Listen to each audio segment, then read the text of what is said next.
आपसे ही शुरुआत। आपने सुना राजवर्धन सिंह राठौड़ क्या कह रहे थे और बीजेपी ने आज राजनाथ सिंह भी यही कहने की कोशिश कर रहे थे कि इस मुद्दे को लेकर कम से कम आप सवाल मत उठाइए, सेना पर आप सवाल कहीं ना कहीं उठा देते हैं, उनके मनोबल पर शंका पैदा करते हैं। आलोक शर्मा जी। देखिए साहिल जी, किसी ने भी सेना के ऊपर कोई भी किसी तरह का प्रश्न चिन्ह नहीं उठाया है। आज जो सवाल है लगभग 100 दिन हो गए हैं।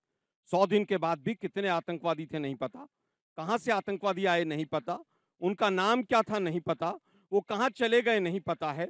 और ये तो 100 ही दिन की बात है। पुलवामा हुए तो लगभग 6 साल हो गए।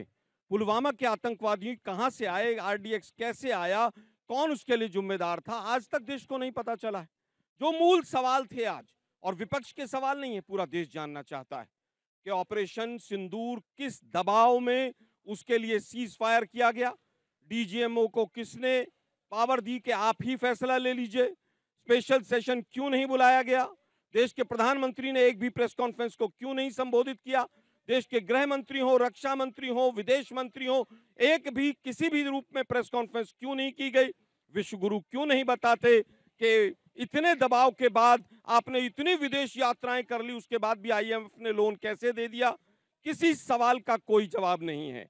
हम तो पूछना चाहते हैं, अगर 2014 के बाद का ही भारत है ये, तो पहलगांव कैसे हुआ, पुलवामा कैसे हुआ, उरी कैसे हुआ, पुंछ कैसे हुआ, जम्मू कैसे हुआ, पठानकोट कैसे हुआ, पठानकोट में आईएसआई जांच करने कैसे आई, सैकड़ों सिविलियंस आज तक कैसे मरे, दर्जनों टारगेटेड अटैक्स कैसे हुए, दर्जनों हमारे जवान शहीद कैसे हुए, इनका कोई जवाब नहीं।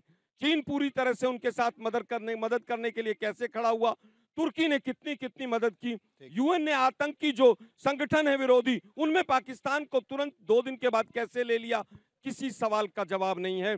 कमजोर प्रधानमंत्री, कमजोर बोगस सरकार, और पूरी तरह से आज जिस तरह से संसद के अंदर देखा गया, इस सरकार के पास कोई जवाब नहीं। कम से कम इतना तो मानेंगे आप कि ऑपरेशन सिंदूर ने जो टारगेट किए, 9 जगह पर जाके जो टारगेट किए वो सही साबित हुए, वो ऑपरेशन कम से कम सक्सेसफुल रहा। पाकिस्तान की जो मुरीद के जैसे आतंकी ठिकाने उसको तहस नहस करने में वो सक्सेसफुल हुआ, इतना तो आप मानेंगे। देखिए, मुझे लगता है सरकार का जो पार्ट था वो फेल रहा।